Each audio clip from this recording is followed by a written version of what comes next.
Mr. Speaker, I want to begin by paying my respects to elders, both past and present, and to those who are with us in this House this morning. I acknowledge the Reverend Ministers, their families and community leaders that are present, and I note the presence of Whalema Eliasa, who took the original case to the 1982 Privy Council. I acknowledge you all today, talofa lava. Welcome to your place. Whawhitai te lava me taki rā nui to the communities across the country that hosted me and other MPs to talanoa about this, some of whom are here today. Mr. Speaker, this bill is part of a longer journey of which my part and the part of the Green Party is just a small part that many people here today have walked for many years. I acknowledge their continued advocacy. Mr. Speaker, these communities ask important and often detailed questions, some of which I'll admit I didn't have the answers to. In Christchurch, for example, I met with the Pacific Youth Leadership and Transformation Council, PILAT, who hosted a talanoa whono, which included elders and youth to discuss the bill. And I noted that I just got a message from Josiah Tuamali'i this morning. I'm not too sure if he made it into the gallery. At that whono, they came prepared and with lawyers, Mr. Speaker. I had some of the answers, but not all of them. But I suspect I had more answers than Hamish Campbell, who joined me that night, Mr. Speaker. That can't be right. So, Mr. Speaker, having this bill go to the Select Committee to give us time to work through those questions is really important. I want to thank the members of the Governance and Administration Committee. I think we worked together collegially, and what I meant by that is when I tended to show up there, someone was shouting cheese scones and coffee, and I might actually owe them one. I won't subject them to my culinary skills or their lack of, but I think I do owe them one. When I put this bill in the biscuit tin, I thought it was going to be easy. It wasn't. So I appreciate the skills and acknowledge the skill set of Rachel Boyack, who helped to navigate the committee to a deliberation. And noting that although not all parties supported the first reading, I did appreciate the government members on the Select Committee who engaged with the community and worked with their caucus to strategise a way forward that worked for them. And of course, the real heroes, as many members will know, of any Select Committee are the clerks and the officials, noting that this was led by the Department of Internal Affairs, Parliamentary Council Office with their very articulate drafting, the Ministry of Foreign Affairs and Trade, the Ministry for Pacific Peoples, and the Ministry of Business, Innovation and Employment. Mr. Speaker, there are around 24,581 individuals and groups that submitted on the bill, including many from Samoa and across the world. One submission represented the views of 5,951 other people. The involvement of young people, Mr. Speaker, I think is something that is important to note. It made me hopeful and confident about the future of our Pasifika communities, knowing that our future is in strong and capable hands.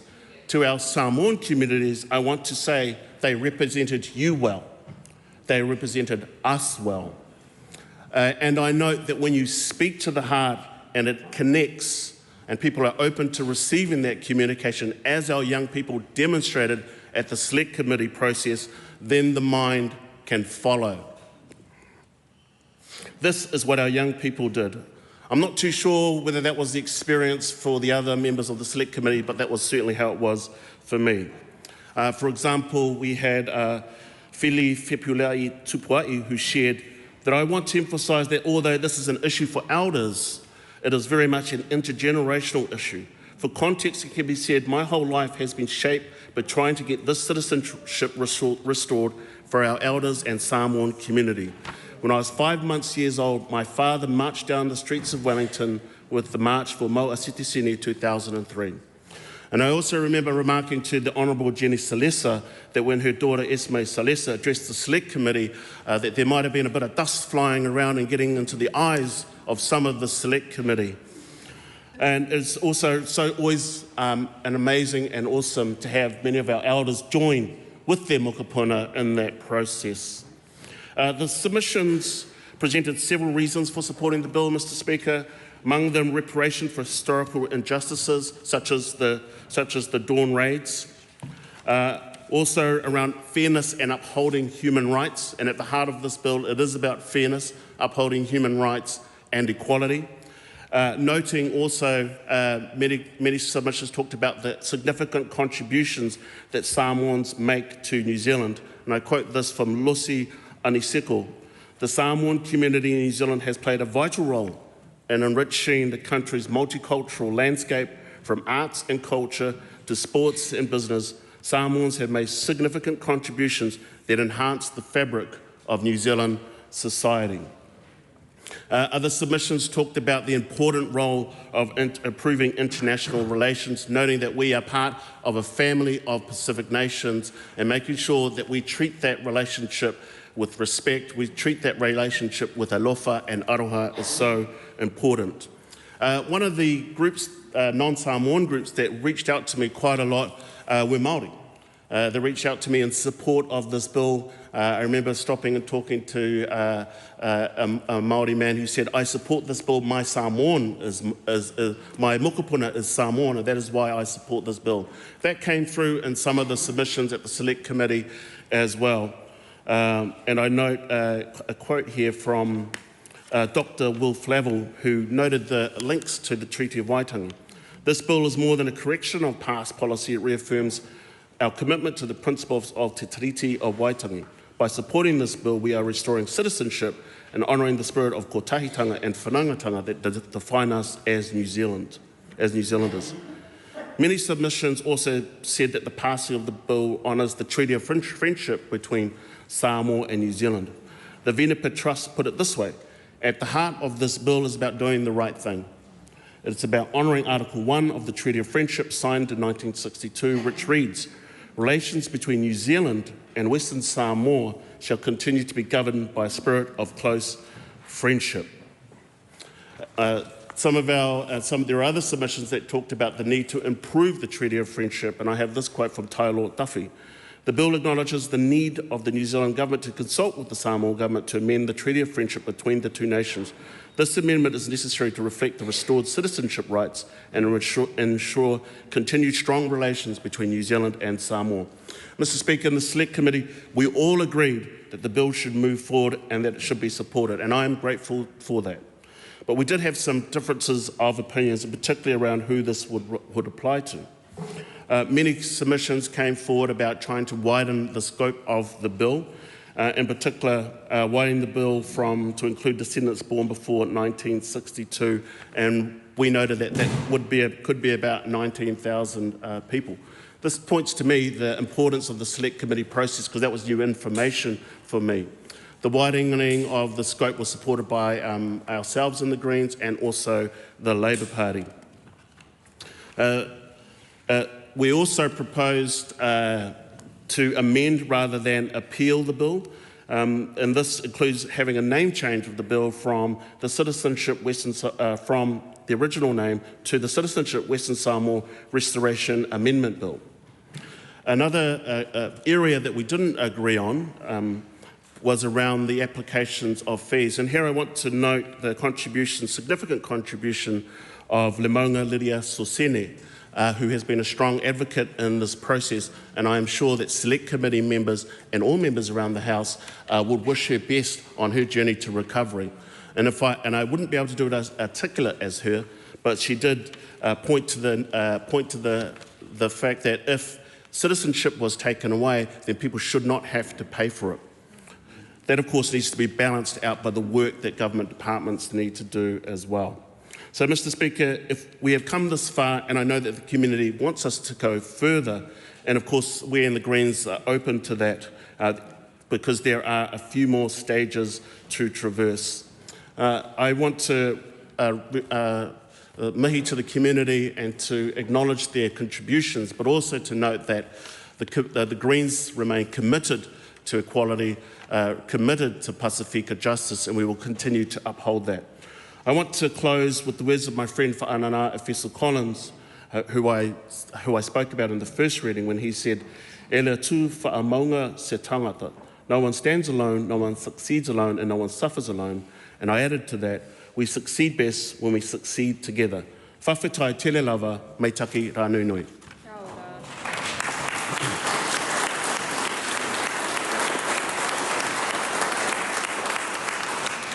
I call on the Honourable Chris Pink. Thank you, Mr Speaker. The member who has just resumed his seat has graciously acknowledged many others in relation to this, and it's appropriate that he do so, but I would like to start my contribution by acknowledging the member himself. Ordinarily, for those who are less familiar with this place, which, as Mr Tuino points out, is your house, does belong to you. You may not be aware, but our colleague is ordinarily in the position of presiding officer, so technically we often address many of our contributions to him in that way while speaking more generally about a bit of legislation or other matter before the House. But on this occasion, it is you specifically, sir, who I wish to acknowledge for your leadership in guiding a conversation and taking this House, this nation, and indeed many in Samoa on a journey. You're right to have acknowledged that the journey does not end here in terms of the parliamentary process apart from anything else, but it is an important step along the journey, and we thank you for walking alongside all members of this House, particularly through that select committee process that you've acknowledged in doing so. I would be remiss if I didn't also acknowledge and endorse and echo your welcome to those who are gathered here today. Elsewhere in this building, there are many activities. One is not very far from here, a meeting of construction lawyers, and we were treated to the beautiful sounds of a song, perhaps a hymn, being sung, no doubt, by you fine people. And I think the surprise on the attendees' faces that Parliament always has a choir at 9 o'clock in the morning to serenade us. If only that was so. But I do want to acknowledge the colour and the energy and the passion that you have brought to this process, including by your presence today. I also want to acknowledge, sir, the Select Committee members, and obviously the Select Committee process is the particular aspect of the law passing that we are acknowledging today in this, the second reading, and we will talk, no doubt, all of us, about the mechanics of that process, of some of the debates that were had, the discussions, the agreements that were reached by majority or consensus. But I think it's important to acknowledge also sometimes, as much as the substance of what has been arrived at, the process and the method of that engagement. And it seems to me, sir, from the outside, not having been a member of that committee, but it seems to me nevertheless that the Select Committee has engaged internally but also externally in good faith to try and understand the issues at play and to arrive at the most sensible way forward. On that note, sir, I should mention before my time elapses any further that the National Party has agreed to support the bill. We think that the changes that were able to be made in the Select Committee process in the name of introducing certainty, where there had been a couple of areas of uncertainty, both as to substance and also in the method of engaging with the Government of Samoa, has been a really helpful conversation. We think we are now in a good place, and we're grateful to the Select Committee. Its chair, Rachel Boyack, has been acknowledged, rightly so. I've had good experiences with that member in that committee previously with other matters that are also, as Mr Tuiono's rightly said, a matter of speaking to the heart so that the mind will follow. Governance and administration sounds very technocratic in its nature of its consideration, but no less a matter than the human significance of membership of a community, membership of a nation expressed through citizenship can be discussed in that body, and it seems to me they have exercised the care and the diligence that is appropriate for this bill, not only in terms of the importance of the work, but also in a way that reflects its seriousness and its significance to all involved. From a National Party point of view, sir, having reached a point that we can agree to the provisions of this bill and being very pleased to be able to do so, my colleague Cameron Brewer deserves acknowledgement. He's engaged with National Party colleagues very diligently, and I know that he and also Tim Costley and Tom Rutherford have entered into the spirit of that discussion with a mind to arriving at the right place in a very creditable manner. So the three themes that I wish to focus on in my remaining time go to consultation, certainty and comity. Each of these is important in its own right, and I think coming together and taken as a whole represents the process by which we have wished to arrive at being able to support this bill. So the first is consultation, and members will be aware, and those present and those watching as well will probably be aware that there is a treaty of friendship between the governments of New Zealand and Samoa that imposes an obligation of consultation and discussion, and I think it's been helpful through the Select Committee engagement through various channels to be able to interact with the government of Samoa and other key figures in that nation, that proud nation, to understand the effect of the bill, both in its original form and as now amended, on that nation. Of course, it's right that we acknowledge the people-to-people links, the community links between New Zealand and Samoa and within New Zealand, acknowledging, of course, the special role that the Samoan community has played in New Zealand over many years and in many different spheres. But of course, it's also the case that the government of a nation must engage in good faith with that other nation.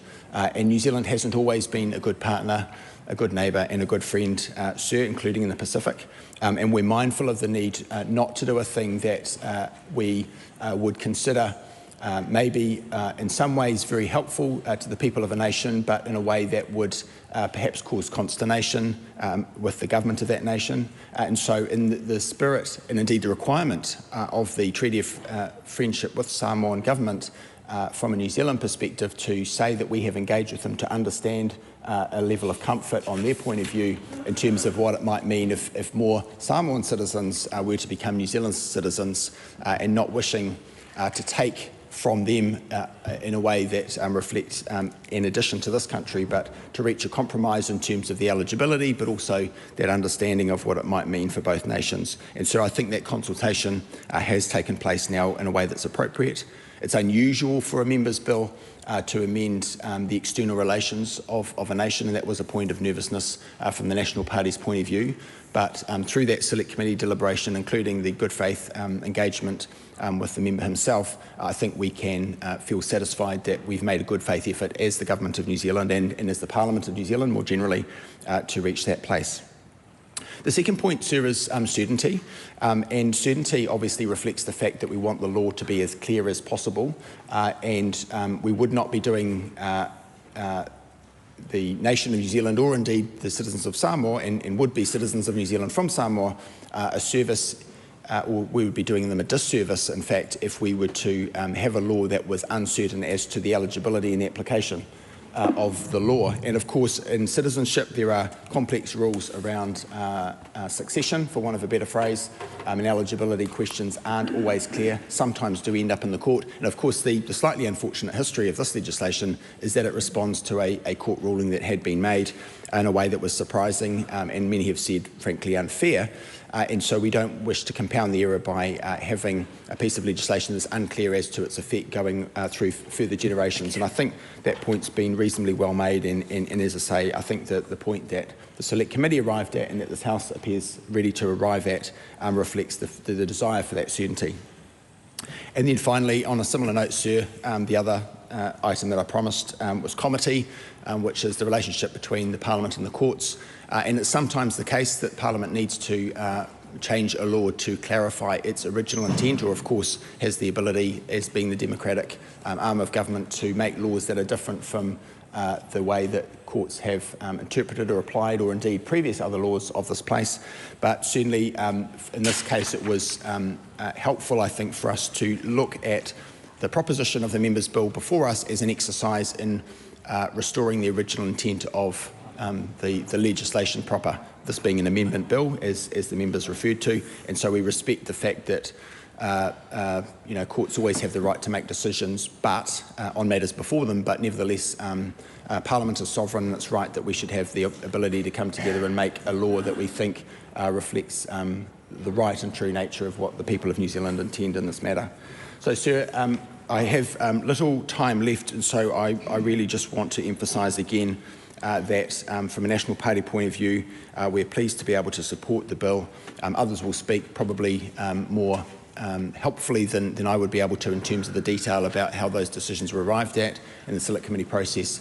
But I do wish to acknowledge the efforts of all those involved, including in particular the member himself, but also all those who have engaged in good faith through a process that can be opaque and intimidating, but nevertheless which is capable at arriving at a good place. And I think we have, sir. We commend this bill to the House.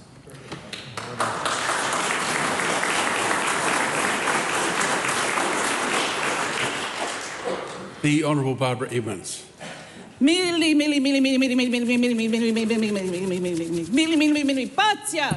Patia, Luapati, Satofa. Hey, hey, hey, hey. Thank you, Mr. Speaker, for indulging in me. I just wanted to make sure we had some Samoans in the House today. Au te whaata alofa atu ma le wha alo alo, ma lo le soifua maua ma le langi e mama. You don't know where you are going unless you know where you have come from. I repeat, you don't know where you are going unless you know where you have come from. Mr. Speaker, I am proud to be able to stand in the second reading of this member's bill to lend our support to the member, Te Ano Tuiono, for this bill. I want to acknowledge you, my 682 brother, again for bringing this to the House. Mr. Speaker, I'm going to use my contribution to take us through the past, and my fellow members will take us through to the future. As many members know, Samoa is an archipelago of islands covering just under 3,000 square kilometres of land in the South Pacific. The population in Samoa as at 2023 was 218,019 people. The population in New Zealand as part of the 2023 census is 213,069 people, over half of the Pacific population in New Zealand.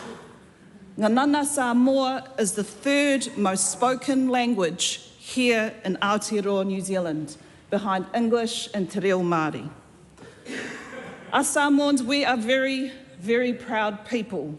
We're also humble, but we're very proud, whether that be in our homeland of Samoa or here in our new home of Aotearoa, New Zealand.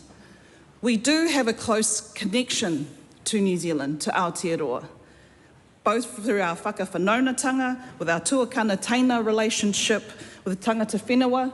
I will let Adrian Rurawhe argue whether he is tuakana or taina. I still believe we are tuakana, but we can leave that for another day. Also with the Treaty of Friendship. However, there have been many times in the history of New Zealand and that relationship with Samoa where that friendship has been trampled on. The Talloon that landed in Apia Harbour in 1918 led to the death of thousands of Samoans. 22% of the population was wiped out through the flu.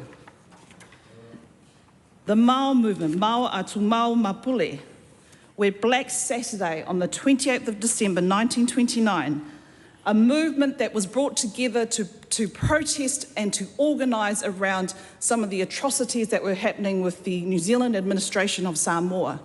That movement was pushing for independence.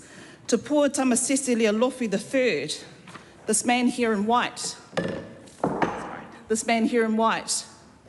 he was assassinated on Black Saturday, December the 28th.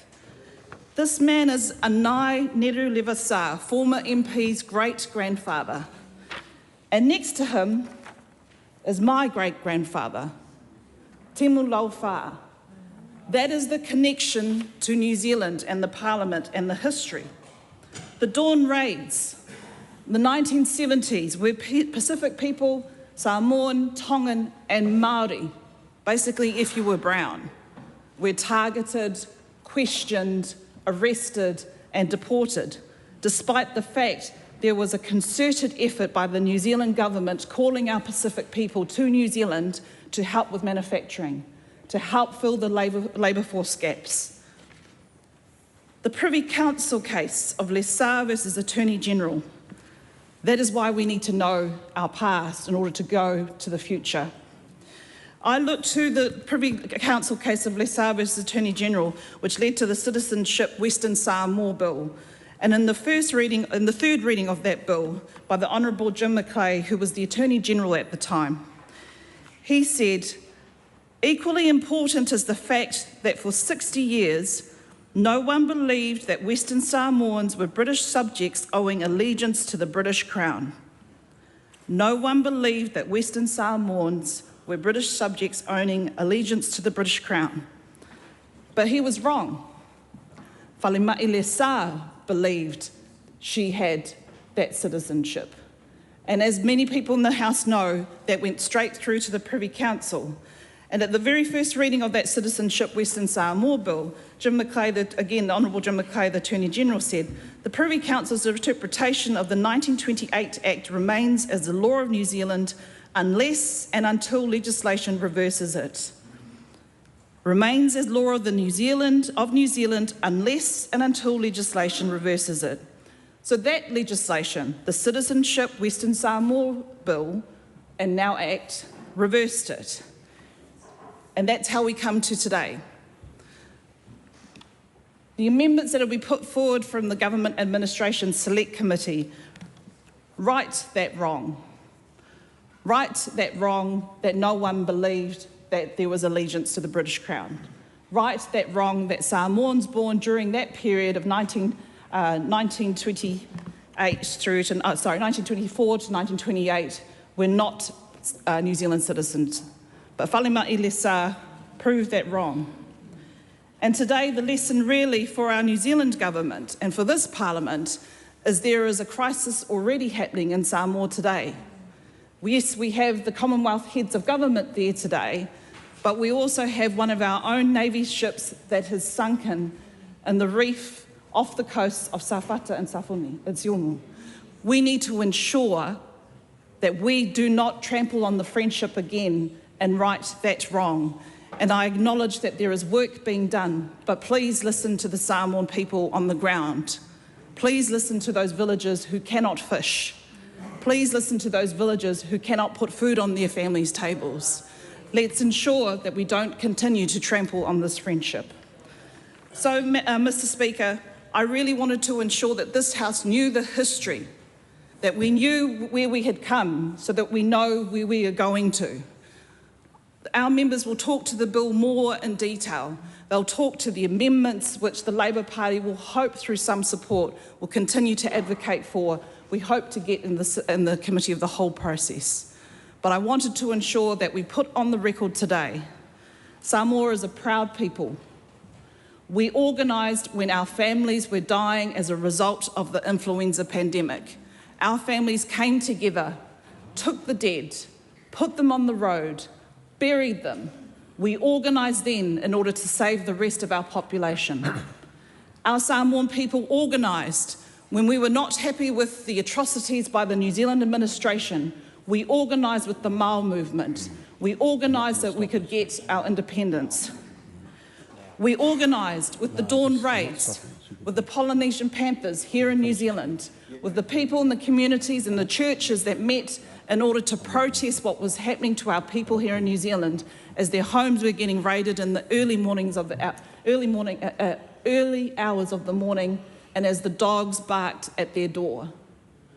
We organised when the Manawa Nui has been sunk in order to support our villagers who are currently experiencing this issue right now. And in the same way, we organised for this bill with over 24,000 submissions. We organised in New Zealand, we organised in Australia, we organised in Samoa, we organised in the United States.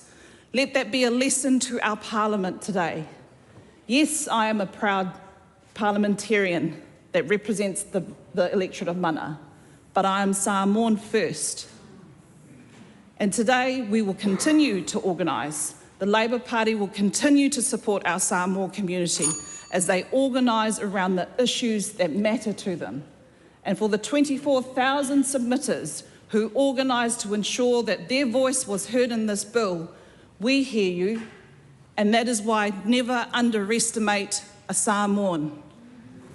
We're very nice, We're very smiley, but we're very smart.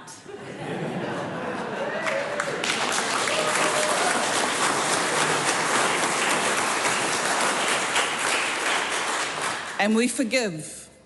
We are humble in our forgiveness, but we do not forget. So to all of our community members, whawhatae tele lava, thank you for your organisation. It is my privilege to be able to stand in support of this bill and to carry your voice in this House, the New Zealand Parliament.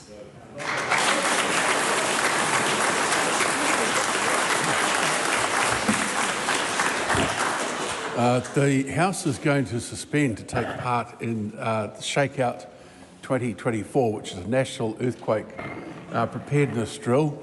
Members will either get underneath their benches or underneath the galleries on the end. They could move now. Could everyone in the gallery please just pretend you're on an aeroplane and you've got to do that drill and move forward and hold your knees or something like that just while we do this.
Take their seat. Crisis averted.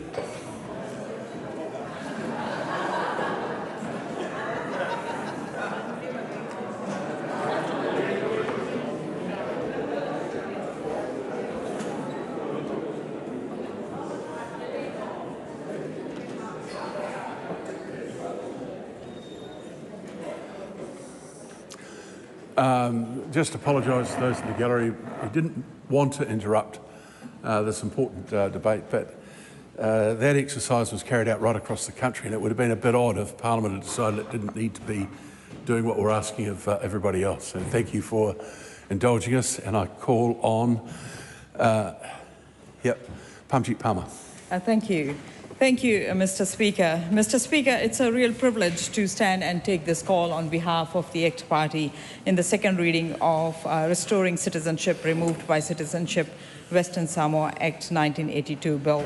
And I want to again congratulate the member in charge, Tiano Tuno, for seeing that this bill has come to the second reading, which is really good, and good recommendations made by the Select Committee.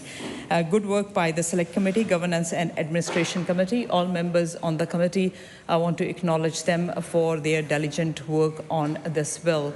Mr. Speaker, I would like to note that the ACT Party doesn't have a member on this Select Committee, so we missed out on those cheese, corns and coffee that you mentioned, the member in charge. But I have been following the progress of this bill very, very closely. And Mr. Speaker, I want to acknowledge everybody who is up in the gallery as well for their effort to come to your Parliament to witness this bill going through the second reading. And I'm sure that there are many, many more community members, family members out there watching this online or on TV. And I want to say hello to them as well and thank them as well. Mr. Speaker, in the first reading, I said this on behalf of the ACT Party, that ACT Party believes in equality. ACT Party believes in fairness. And we wanted to see that this bill goes to a Select Committee. And I'm really proud to stand here today and say that ACT Party played a very important role in enabling this bill going to the Select Committee process. And Mr. Speaker, in the Select Committee, what we noted was that people have spoken. And I said that it will be important to hear from people what people have to say. And receiving more than 24,500 submissions is a big thing. and one submission that included views of more than 5,900 individuals, Mr. Speaker. That is something to be very proud of. And I must say that for communities to have a view is one thing, but then come to that next level of putting that view through to a select committee definitely needs a lot of courage. And so many people have shown the courage to come to select committee, submitting in writing and appearing to be heard in the select committee, Mr. Speaker, is something that I would like to acknowledge. And I would like to say that this kind of strength from the community that we have seen, this kind of unity of the community that we have seen cannot be denied. And it has sent us a very strong message to us here in the House that this is an issue that is very important to the community, Mr. Speaker, our Samoan community. Mr. Speaker, the Select Committee has actually, by majority, agreed some changes, some decisions they have come to, which I believe are really good decisions, and the ACT Party support those changes made by majority. Because it's really important for us to make sure that this bill is quite clear. There is no room left for any doubt. Because this is something I know that it's a very important step towards a historic moment. And that historic moment will come, I know, when the bill goes to the third reading, and we are hoping it will go through. But this step is also a very important step. So we want to make sure that each and every step that we take towards this historic moment is fully understood, and that the expectations are managed, and that all parties understand what we are committing to. Mr. Speaker, I want to talk about a few of the discussions that the Select Committee had. One very important thing to highlight is who is going to be covered by this bill for citizenship. It's important to note that this bill will cover people born in Western Samoa on or after 13th May 1924 and before 1st January 1949. Very important to note, and the wives of those people if married before 1st January 1949. And talking about their children, Mr. Speaker, the bill covers children, those who are born in this period. So if they are born before 1949 and were British subjects before that date, they are going to be covered. But other descendants born on or after 1st of January 1949 are not going to be covered by this bill. And also, Mr. Speaker, it's important to note that this citizenship will apply from the date it's granted. So there is going to be no retrospective nature to this citizenship, which is important for us to understand. And this citizenship cannot be passed on to other descendants other than, of course, if, Mr. Speaker, a child is born to these citizens here in New Zealand, and they adopt a child here in New Zealand according to New Zealand laws, then that person, that newborn individual, will get a New Zealand citizenship by birth under Section 6 of the Citizenship Act. That is to be noted.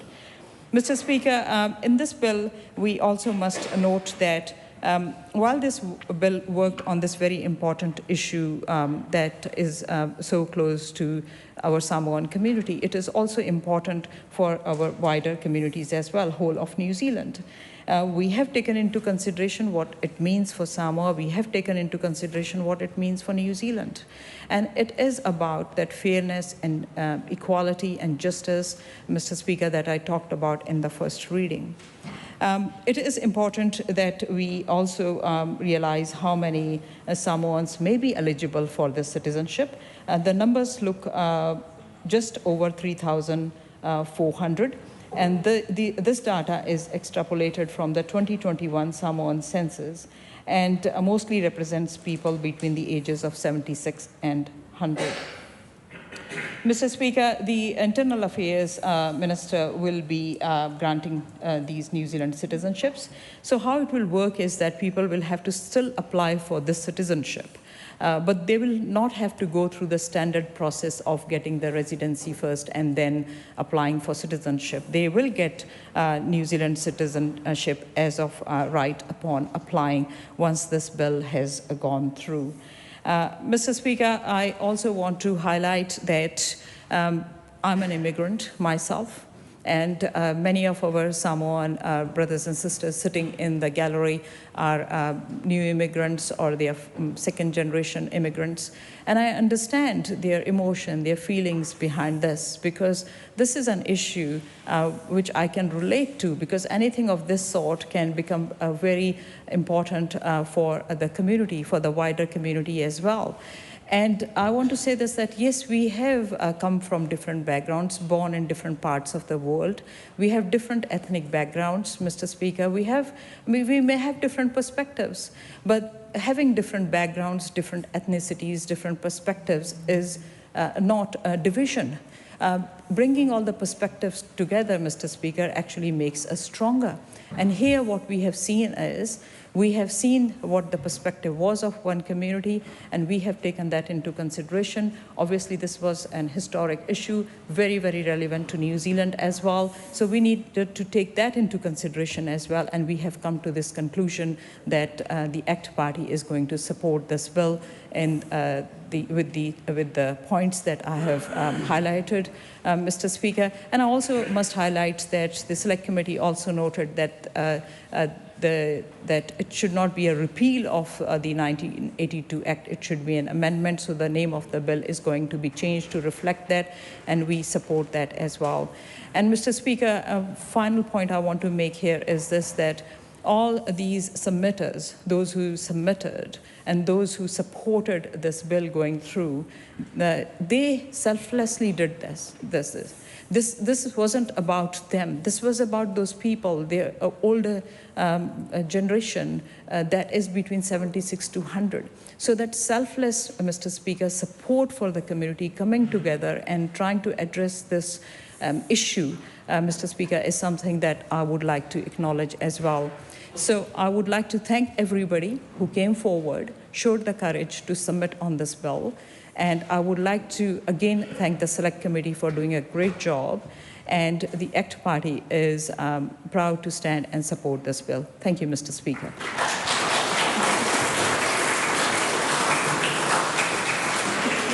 I call on Andy Foster. Thank you, Mr. Speaker. I am delighted to stand on behalf of New Zealand First to support this bill as well. Talofa lava, awhio mai. And it's just welcome to your Parliament. It is lovely to have you here, to have our Samoan community so strongly represented here today, as you have been strongly represented right throughout this process. And it is your passion, it is your support that has got this bill to where it is. So thank you very, very much. I want also to place on record my thanks for my parliamentary colleagues in the Governance Administration Select Committee, especially Tiano, for bringing this bill to the House. And I think when you started, you weren't quite sure it was going to get through. But both with the support of New Zealand First and ACT, it came through the first reading, and now National has said we're supporting it too. So I'm really looking forward to seeing this bill unanimously supported through the rest of its stages. So and congratulations for the way in which you've worked with us through that. Congratulations also, Rachel, for chairing us through the process, Rachel Boyack. And I think it's been a very good collegial process. And my observation is that the select committees that I've been involved with are good collegial processes. If any other select committees are less collegial, I'd encourage you to come and have a look at ours and just quietly watch them, and hopefully you might learn something from it. I also want to put on record my thanks to officials from multiple agencies, and there were multiple agencies involved. In fact, we had to bring in a couple of extra agencies when we started, because this bill looked like it was quite a simple bill at face value, but as we unpeeled the onion, it got more and more and more complicated. So it involved things like history, which was complex in itself, international agreements, and not just the view of the New Zealand government, but also the view of the Samoan government, which we repeatedly tried to uncover. It included past changes to a range of citizenship laws over the last century. Of course, the Privy Council ruling of 1982, various policy initiatives that have been taken. So it was a very, very complicated process. My biggest thanks, I think, is to the submitters. More than 25,000 people expressed their view on this bill. And you brought passion, you told us your stories, you told us your family stories, you told us the stories of the nation as well, and you told us that history. And there was a clear, strong feeling that an injustice was done in 1982. There were a range of views, it must be said, Mr. Speaker, as to what should be done to put it right. But I would say that this is the Parliament that's going to do that. This is the Parliament that's actually going to do something concrete there, because previous Parliaments actually in some cases declined to do anything about it. In other cases have made apologies. We've had a couple of apologies, but the question is what were those apologies followed up with? So this bill started off with the aim of giving citizenship to people born in Samoa between 1924 and 1948. And why that time? Well, that's all wrapped up in the history. And Tiano at the time reinforced that for us when we sought clarity about the extent of what this bill was about. The history, Mr. Speaker, is critical to this bill. New Zealand became the administrator of Western Samoa in 1914 we talk about colonialism sometimes in this House, but that was a really colonial approach of, if you like, a Western nation taking over the administration of another country. That was formally acknowledged in 1920 following the First World War. And it carried on through till Samoa became independent on the 1st of January 1962, so a very, very long time. And Mr. Speaker, we cannot look back on many aspects of New Zealand's administration with pride. Barbara Edmonds, the Honourable Barbara Edmonds, has pointed out some of the terrible failings, and they come, I think, from an autocratic approach of we know best, we know what we should be doing, and the reality was that the New Zealand government and the New Zealand administration did not. So in 1918, as we've heard, New Zealand government's negligence effectively allowed influenza and the influenza epidemic into Samoa, causing enormous loss of life. In 1929, as she's also said, the Black Saturday, police fired on a crowd of peaceful demonstrators, resulting in 11 deaths. And those are things that we should be very, very sorry for. Of course, later, this country also showed racist attitudes, and we had the trauma of the Dawn Raids. Now, Mr. Speaker, there have been apologies for both New Zealand's administration before 1962 and for the Dawn Raids. I'm going to change tack slightly. Until 1948, all New Zealanders were British citizens, and in 1948, New Zealand citizenship was established. And then I'm going to say we talk about the 1982 Privy Council case, because that's what this is all wrapped around. And Ms. Lesser contended that at the time she was born, she was a British citizen and therefore became a New Zealand citizen as of right. And there was debate about that. Clearly, the New Zealand government didn't think that was the case. But the Privy Council said yes. Privy Council said yes. And that might have surprised, and I think Barbara Edmonds again has said that nobody at that time believed the Western Samoans were British citizens and therefore New Zealand citizens. And they didn't have an allegiance to the British Crown. And I think maybe they genuinely thought this was the case. But I think that they were wrong. Because if not British citizens, if not New Zealand citizens, if Western Samoa as it was then was not recognised as a country, then citizens of where? Citizens of where? And I think that today is about putting some of that right. So that government, the government of that time passed in the space of 2 months the 1982 Citizenship Western Samoa Act. And that said that people born in Samoa between 1924 and 1948 were never citizens, as though the Privy Council had never made its ruling. And that is what this bill is about overturning. So I want to go through some of our deliberations, because the first part of those deliberations was, do we repeal the existing bill, get rid of it altogether, wipe it off the statute books, or do we amend it? And we had quite a discussion about that. The intent was still the same, but we decided in the end that we would amend it. And the reason for that was that while one side of the Act essentially said, no, never been citizens, the other side of the Act also said there's a different pathway, an easier pathway to citizenship, and we would have removed that at the same time had we repealed the Act. And that's why, by majority, we decided that we would keep the Act, but we would amend it to do what Tiano wanted us to do. And I can remember as the Mayor of Wellington at the time, and one of the greatest things the greatest joys was having citizenship ceremonies and welcoming people as New Zealanders. And I'd often ask people how long it was that they had been living in New Zealand. And people would say 5 years, 10 years, 20 years, 30 years. When the Samoans came through, might have been a year, might have been 2 years, because of that special pathway to citizenship. So that's a very important thing to have retained. And removing those would also, Mr. Speaker, have offended against the 1962 Treaty of Friendship. And New Zealand only has one Treaty of Friendship, and it's with Samoa. And so that's why, by majority, we decided to amend the original Act, still achieving what the bill was intended to do, but to retain those protections. We discussed the extent, the number, the time frame. 1924 to 48 was very, very clear, and there was some technicalities around that, but that bit is very, very clear. We had a discussion about the period between 1949 and the 31st of December 1961, in other words, before Samoa became an independent country, and there is a discussion that I think is a real one there. We discussed descendants and the open-ended nature of that. And I think it would be fair to say that there were concerns about New Zealand's capacity, if the number were too large. There were also concerns about Samoa's capacity. And I know if you look back in history that there were concerns about losing a very, very large number, particularly of young people, from the population of Samoa. Mr. Speaker, the 1962 Treaty of Friendship requires New Zealand's government to consult with the Samoan government over immigration matters, and we have done so. We've reached out as a select committee on several occasions to ask for the Samoan government's view, and it was their view that this was a domestic matter for New Zealand. But I know from looking back in the history that there were concerns about depopulation at the time, so that was a real concern, and I suspect that was one that they maybe didn't want to say. So we spent, Mr. Speaker, a lot of time focusing on ensuring that we had clarity over eligibility for citizenship, over the pathways to citizenship, over the process for applying for citizenship, and we wanted to make sure it was as easy and clear as possible, and it is not just done in the English language, but also in the Samoan language. We really, really wanted to make sure that was very, very clear.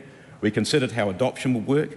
We considered a reduced charge for application. Now, there was an argument about whether there should be any charge at all, but the feeling was that if there wasn't, that potentially, and the advice we had from officials was potentially that if there wasn't a charge, the immigration system could potentially have been overwhelmed, and that would have, of course, disadvantaged all other potential applicants. And Mr. Speaker, just to finish off with, outside the scope of this bill, we also heard a lot of submissions about it often being difficult to move from Samoa to New Zealand for family reasons, just for a temporary visit, the visa issue. And so we have said outside of this bill to the government, please can you have a look at the visa process? Can we make that easier? Can we make that smoother so we make it easier for people to come from Samoa for whatever purpose it might be in New Zealand for the short-term visit? So I hope that has progressed. So as the committee report says, Mr. Speaker, this bill does not provide redress for the history of injustice, but it is a concrete response, belated, important, but real, and I thank you all for your part in making this happen. I commend this bill to the House.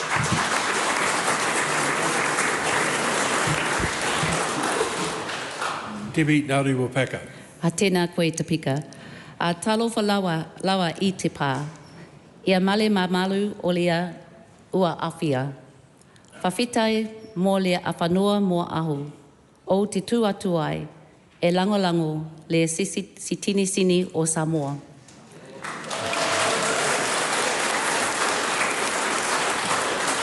Ka tuahau mō te tangata whenua pāti anake, te pāti Māori.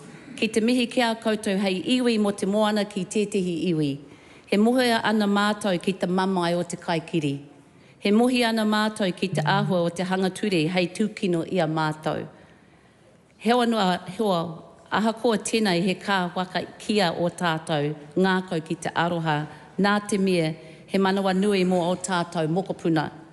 Samoan and Māori mokopuna, ka mihi au kia koutou mō oku mokopuna, ara Hawaiki, Malua Papa, Waimarino, Savai, and Tiaki. Tēnā tātou, tēnā tātou, tēnā tātou katoa. So Party Māori isn't like the other parties in here. We only get 5 minutes, so I'm going to give it everything I can from our ngākau to your ngākau. A mihi to our wakapapa that we share, our people, one moana, multiple wakapapa. A mihi to our mokopuna we share. And sadly, a mihi to the colonisation and racism and racist legislation that we share that has hurt Samoa, that has hurt our kaumātua, and that continues to hurt our people. What Muldoon's government did in 1982 was despicable. It was low and unjustifiable. This place should never be used for racist agendas, should never let personal agendas, should never let discrimination and bias come across the threshold. The New Zealand government at the time rushed through the Citizen Western Samoa Act 1982 to stifle our growing population of Samoans migrating to Aotearoa. Not New Zealand, Aotearoa. And the legislation set out to target a culture and a group of people. Legislation that is rushed hurts people. It is simply wrong. And my deepest shame for you, is that this place continues to rush legislation that hurts our Pacifica and tangata whenua. E ki eligibility for citizenship. E ki, you are descendants and wakapapa of the moana. You have wakapapa that gives you eligibility. And I swear, when Te Pāti Māori, not if, but when we get into government, that will be restored. There is no... This is not an argument about citizenship. Wakapapa is our tiriti, and te tiriti o Waitangi is what it is that restores and ensures that we as Pacifica nations can come through each other, however and whenever we need, for the well-being of our nations, our mokopuna, our wakapapa. And while we are here to support this bill, we must never ever forget the last time Te Anau and I were in Samoa. The Prime Minister, Whiami Naomi Mataafa, said to us that we want to ensure that the well-being of Samoa, of all her citizens, has the ability and the privilege to come in and tautoko te whanaunga in Aotearoa and go home at pleasure. The same way our waka comes in, tai timu, tai pari, that you can move as the moana requires you to move and be wherever you need to be. That is what needs to be addressed. But today, we are here simply to look at putting something that was so tragically, disgustingly wrong right. For us, in your wakapapa, we mihi also to those who have had to stand here with the shame and the wakamā of our wakapapa. And I tautoko the words of our sister Barb, who says and reminds that while we are a humble people, we are a proud people, and the ability to mobilise, to organise, and in Te Pāti Māori we call it activation-ise. The ability to activate is a power, a superpower that no other peoples in Aotearoa can do, as well as our Pacifica and tangata whenua nations. Tangata moana, tangata whenua, keep rising. Keep staying focused on the well-being of the mokopuna that we share. And whether I tautoko mai whanaunga, whether we're tuakana or taina, the reality is we are one people. I mihi to our brother, to Te Anau, and I know that this is a massive feat to have us all supporting, and while at times I sit there could barely stomach some of the words I'm hearing, the reality is you have done what many can't do while you're not in government. So a huge mihi to you, to your whānau, and to the wakapapa that brought you here to do this kaupapa. Nō reiri, te āhuatanga o tā tātou tūpuna, ngā mihi aroha kei a koutou katoa.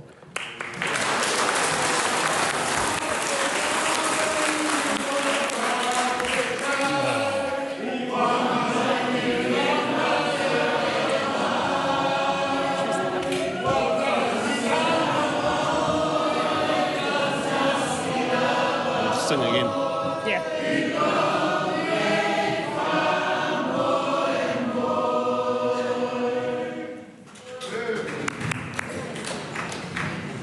Just remind the gallery that waiata is a privilege in the House, and it's generally confined to once the vote is taken.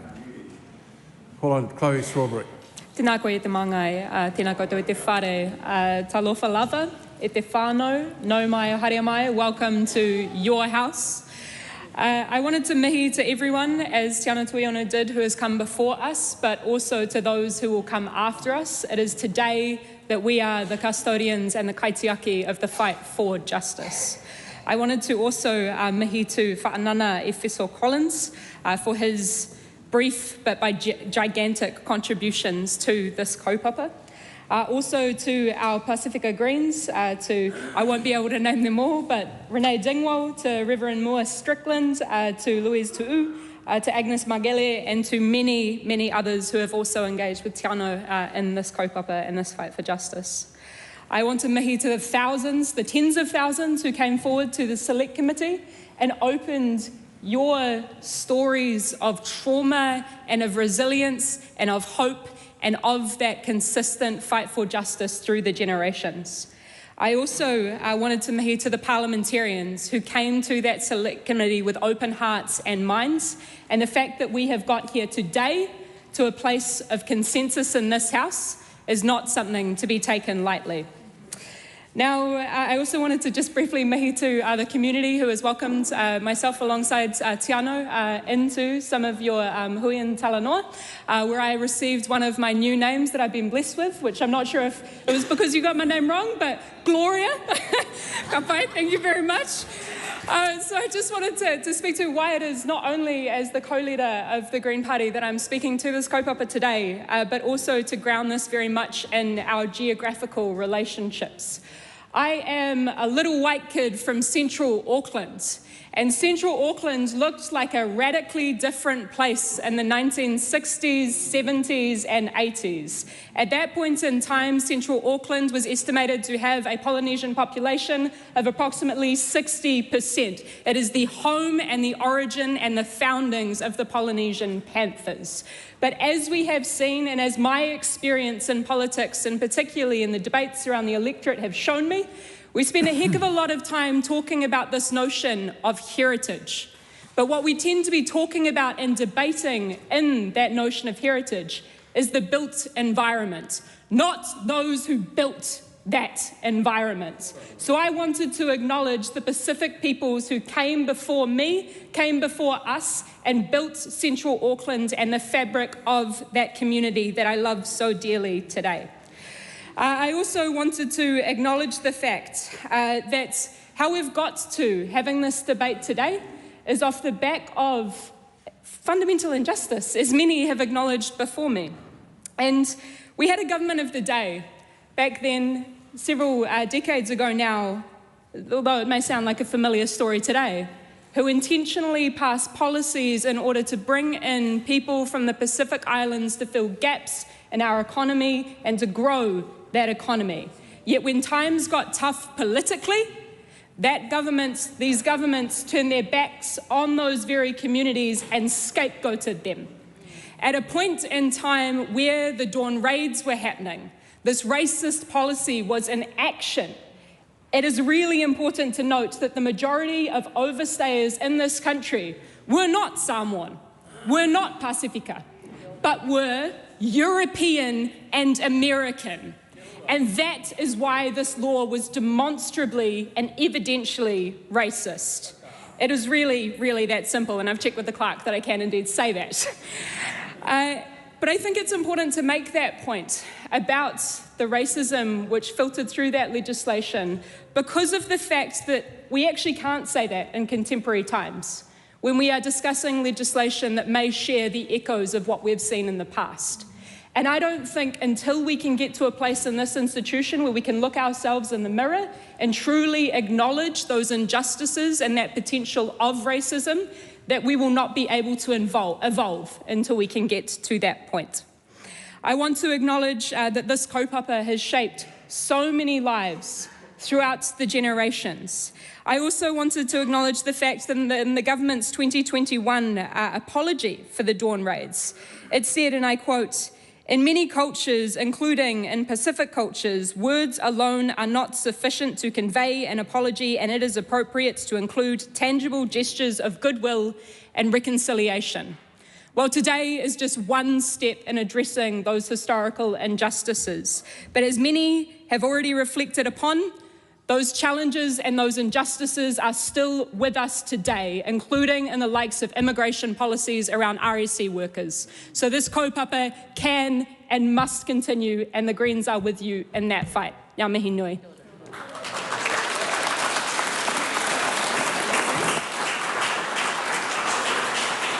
I call on Cameron Brewer.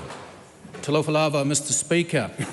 The National Party is pleased to support this amended bill at second reading following much consideration and key refinement at the Governance and Administration Select Committee over the past 6 months.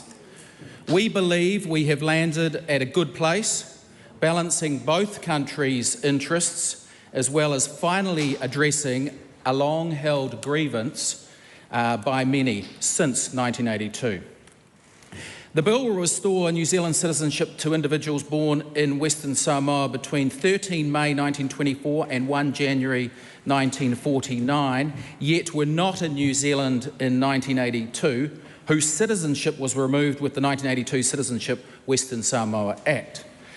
The Select Committee's intention is clear and explicit in our report back to the House. We are ring-fencing this cohort of now elderly people, possibly up to 3,500 people. Only those directly affected will be eligible as of right for citizenship by grant, not their descendants. Initial advice from officials indicated that if descendants were to be included, that could implicate over 100,000 people, nearly half of Samoa's population, having a huge impact on Samoa as well as New Zealand. By ring-fencing the eligible 1924 to 48 cohort, we have done something no New Zealand Parliament has done in 42 years since the Privy Council decision. We are acknowledging what many lost when the 1982 Parliament unanimously voted to rule those living in New Zealand at the time citizens, but not those living in Samoa and elsewhere. Again, it was a unanimous decision by this Parliament in 1982 to revoke their citizenship. In 1982, the legislation had cross-party support, with Bill Rowling's Labour Party and Bruce Beetham's Social Credit joining the Muldoon government to pass it. Mr Speaker, I want to acknowledge our Prime Minister, the Right Honourable Christopher Luxon, for being the 11th Prime Minister since Sir Robert Muldoon, but the first to actually confront this issue in a practical yet meaningful way. I want to also pay tribute to the support from senior MPs, the officers of the Honourable Nicola Willis, Shane Retty, Chris Bishop, Erica Stanford, our Department of Internal Affairs spokesperson, the Honourable Chris Penk, for his considered guidance, and the Chief of Staff in the Prime Minister's office, Cam Burrows. I also want to acknowledge Deputy Prime Minister and Minister of Foreign Affairs, the Right Honourable Winston Peters, and Minister for the Department of Internal Affairs, Brooke Van Velden. As we all know, National opposed this bill at first reading, but some critical changes have since occurred. We are not only fine-tuning the specific intent of the bill, but we are now amending the 1982 legislation, not repealing it. Amending, not repealing the legislation was the explicit wish of our Ministry of Foreign Affairs and Trade. Officials advise repealing the bill, as continues to be advocated by the opposition, would have serious ramifications on the 1962 Friendship Treaty with Samoa and New Zealand, which, among other things, provides a simplified pathway to citizenship for Samoans. In short, a repeal would, quote, particularly impact individuals outside the group directly addressed by the bill, adding more hurdles for Samoan citizens to apply for or automatically receive New Zealand citizenship, wrote the DIA's departmental report to the Select Committee. By amending, not repealing the legislation, we have avoided violating the 1982 protocol to the Treaty of Friendship and potentially straining diplomatic relations with Samoa. Any amendments by the opposition in this House at the next stage to try to make it a repeal bill go against all the official advice. Frankly, it was highly problematic having a bill with so many foreign affairs, diplomatic, economic and immigration consequences being sent to a select committee as a private member's bill. It simply couldn't benefit from the usual vigour that shapes government bills from the outset. With that in mind, I want to acknowledge its sponsor, Green MP Tianau Tuioni, his work and his willingness to adapt it, to get it over the line before we lose what could arguably be our last chance to make a real meaningful acknowledgement to this generation. I want to also thank my government colleagues, National MPs Tim Costley and Tom Rutherford, and New Zealand First's Andy Foster for their interrogation and hard work over several months to help knock this bill into workable form. Can I also acknowledge Select Committee Chair Rachel Boyack. For me, this is not my first exposure to the 1982 Citizenship Western Samoa Act. No, my first exposure of it came in the late 1990s when I was a young staffer in the Jenny Shipley National Government, back in the 45th Parliament. As a researcher, I was assigned National's first Pacifica MP, Anai Arthur Anai, who's here today. I'd help him write caucus memos to his colleagues to consider this very matter. But it was hard going. It was hard going. Arthur, however, didn't give up and continued the fight and continued his advocacy for the next 2 decades. I ended up on Auckland City Council as a councillor with Arthur and I in 2010 as his benchmate. And he was still going on about it. He was still going on about it. Luckily for me, after last year's general election, I then effectively became his whipping boy inside the caucus. Arthur, I know this isn't all that you wanted, but you can take pride in what is being achieved across Parliament today. I want to also acknowledge National's Pacific Blues Chair and a member of my own electorate committee, John Luau. John presented a thoughtful submission supporting a third way with many pragmatic suggestions to help build political consensus. John's priority was to reinstate citizenship to those who were directly affected. Doing so, he wrote, will allow those victims to some dignity to this dark period of their lives. Thank you, John, for all your advocacy and for your friendship. Today, our Prime Minister Christopher Luxon is flying to join the Commonwealth Heads of Government meeting in Apia. Again, the Prime Minister can feel proud that since 1982, after 6 Labour Prime Ministers and 4 national ones, he is the one Prime Minister who is putting his support to this. As Deputy Chair and the Government lead on the Select Committee, I want to acknowledge the support and willingness of the National Caucus to reconsider this, the front and back bench.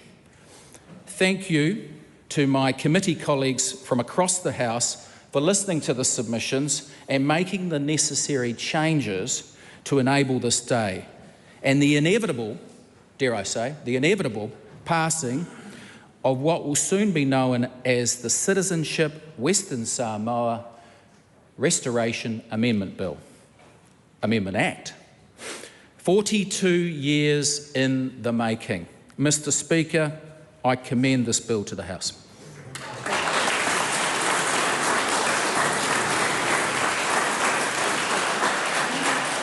I call Rachel Boyack.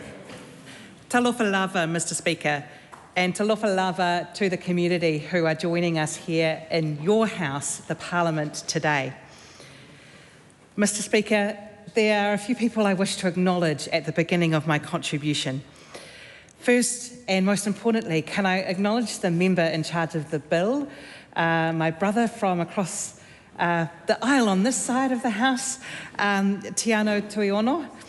Thank you for putting this bill into the tin, for having it pulled accidentally, and then for championing it through the House to date. It has been a real pleasure working alongside you, my brother. Can I acknowledge our elders who are with us and are also watching from around the world, talofa lava. In particular, I want to make mention of 3 of your elders who, while former parliamentarians, haven't lost their touch as parliamentarians. Anai Arthur Anai, who has been very forthright in his views with us. My former caucus colleague, Opito Sua William Seo, who is also at Choggin, but has made sure his views are known to us. And also with us today, can I acknowledge in the House, Dame Loa Manuva Winnie Laban. The 3 of you are a reminder to all parliamentarians that even when you leave, you can still make your contribution. So thank you for your wisdom and your guidance to all of us throughout this process. Can I pay particular attention to acknowledge Whalamaii Lesa, who took the case to the Privy Council all those years ago, and having her engage in this process and submit to the committee has been a very powerful thing. I also want to acknowledge her son, my constituent in the mighty electorate of Nelson, Ian Lesser, who has also been a very useful source of advice to me as we go through this process. So acknowledge you both. As chair of this committee, it has been a very humbling process to hear the stories of the submitters. And throughout that process, we have been guided and assisted by a number of people. And so I want to take the time today to thank those officials. We had a rather record number of officials giving advice from the Department of Internal Affairs, from the Ministry for Pacific Peoples, from MB, from the Ministry of Foreign Affairs and Trade. But can I pay particular thanks to the Parliamentary Council Office. Our committee, I'm proud to say, is a committee of pedants. We do like to dig into the detail, and dig into the detail we did, and having the guidance and advice from the Parliamentary Council Office ensured that as we were drafting the amendments to this legislation, we can have the confidence that our intent is very clear in what we have written, and we wouldn't be able to do that without the support of the Parliamentary Council Office. Finally, to all of the members on the Select Committee, Deputy Chair Cameron Brewer in particular, who also chaired some of the submission hearings, and my sister, who cannot be with us today, but we send her all of our love and support, Lamonga Lydia Sorsene, who has been right by my side throughout most of this process. I'm really missing you today, sister. I wish you were here. This has been your mahi as well, and I know that I speak for all of us that we wish you every good wish, every prayer, and all of our love as you go through the treatment that you are going through and come back to us well and able to contribute again. So now to the bill. As I said, it is very humbling to be able to talk to this bill. This bill, it rights a historic wrong that was done to our community by the Parliament in 1982. And today is another step in that journey of righting that wrong. Can I refer everyone, please, to what is a very detailed Select Committee report? Please do read it. I don't want this just to sit on people's bookshelves not being read. Please read it. It has a lot of very useful information that I won't be able to talk to all of it today. We are hoping soon to be able to have this translated into Samoan. We weren't able to do that in time for our report back because we finished it the day before we reported back. But we are working with officials so that we can get this translated into Samoan.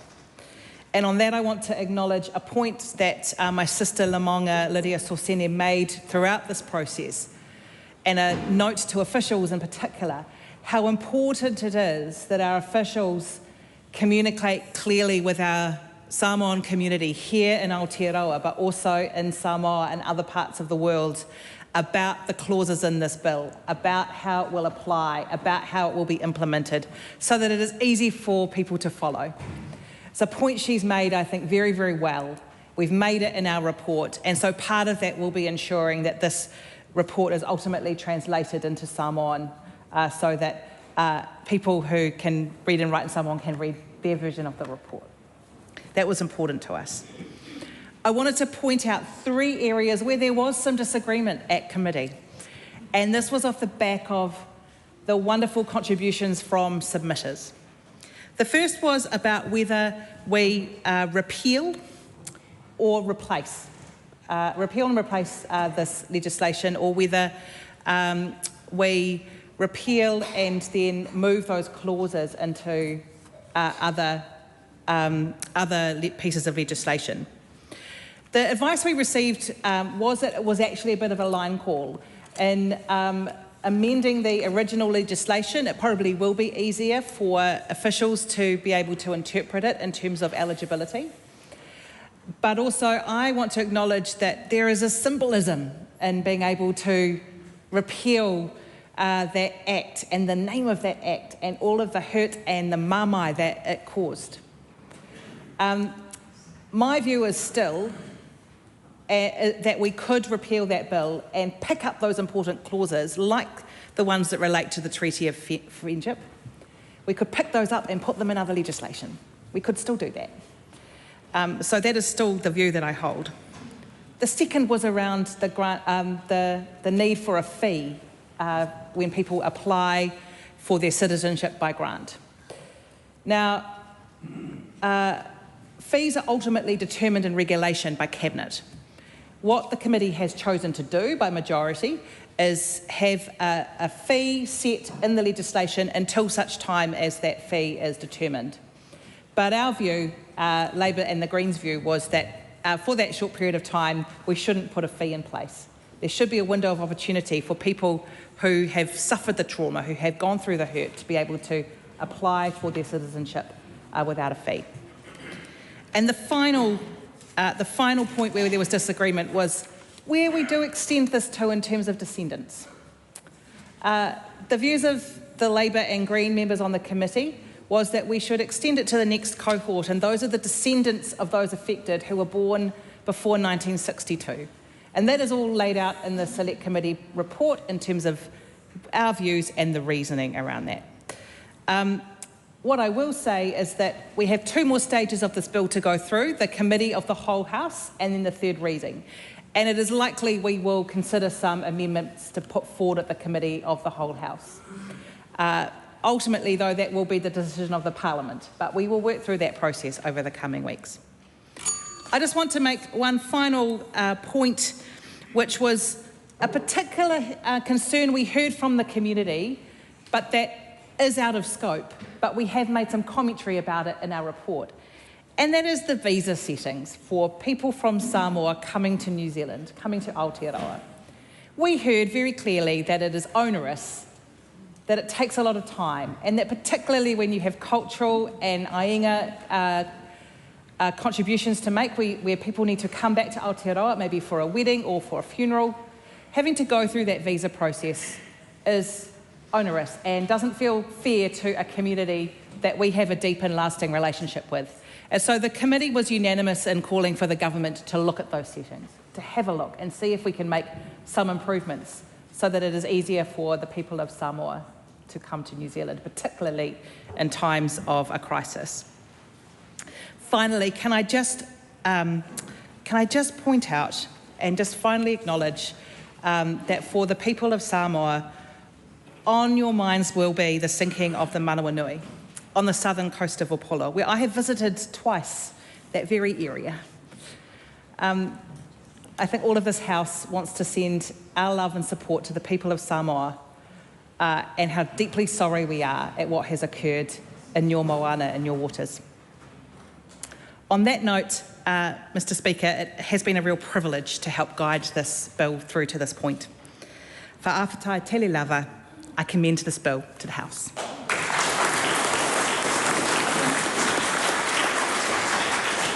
On Tim Cook. Talofa lava, Mr. Speaker. Let's set the scene and understand our government's and this Parliament's precedent-breaking support. Samoa in the late 1800s, and there are interests from Germany, the US and the UK, and civil war breaks out between local factions backed by these 3 countries. And then, without consulting any Samoans, this is not something any of us should be proud of, they have a conference and decide how to split Samoa. The eastern part goes to the US, now American Samoa. The western part, hence Western Samoa, comes under German control. Of course, 1914, the start of World War I, Britain rings up New Zealand, not so keen on having Germany with a safe haven in the Pacific, and New Zealand is asked and goes in without anyone firing a shot and takes control of Samoa for the duration of the war. Now, the intent at the time was actually to give it back to the Germans in 1919, but the League of Nations has a different plan, and it becomes what we call a Class C mandated country, along with other German territories in the Pacific and in South Africa, the likes of Southwest Africa, now Namibia, Nauru, I think of New Guinea, South Sea Islands, of course went to Japan, Micronesia, Marshall Islands. And the mandate lasts from April 1922 until April 1946. Now, the dates get a bit confusing when we look at the dates in this legislation, but we also have to read the British Nationality and Status of Aliens Acts in New Zealand, both the 23 and the 28, along with this, the act by the same name but in the UK from 1914. So this trusteeship, 1921, the Samoa's Act to bring this in to law in New Zealand, and the bill makes it very clear that Samoans would not become New Zealand citizens. That was the thinking at the time. In fact, we have the letter that the Prime Minister, the Right Honourable Gordon Coates, wrote to the League of Nations in 1928, after the legislation that actually this bill gets based off. And he says, I'm quoting here, that the status of native inhabitants from Samoa is distinct from that of nationals from the mandatory power, in this case New Zealand. And again quoting, it cannot be identified herewith by any process having general application. And he goes on to say that the native inhabitants of the mandatory territory are not invested with the nationality of the mandatory power. And this is also agreed to, of course, by the UK, Australia, France, Japan, Belgium and South Africa.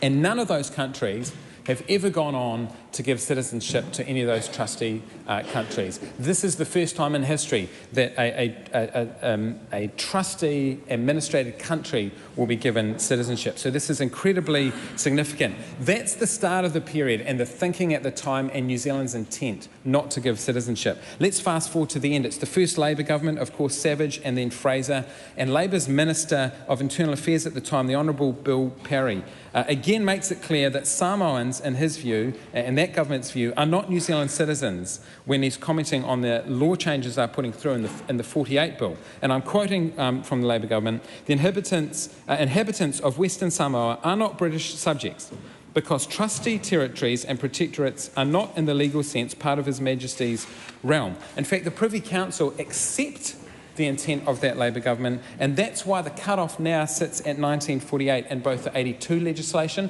that we are amending today.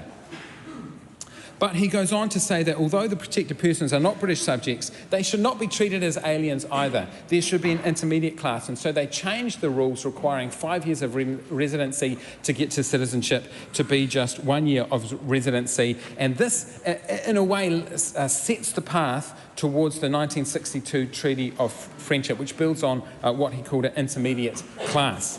Now, of course, 1977, and Falema Elisa was prosecuted for being in New Zealand unlawfully, but argues that actually between the periods of legislation that we're talking about now, she effectively became a New Zealand citizen. And ultimately, the Privy Council accepts that. But we can understand the shock that there was across all parties in government at the time, because we know that the intent was, both in the 20s and the 40s, that they were not citizens, and hence the thinking to go and change this. As we've heard, Jim Macleay was the minister responsible at the time.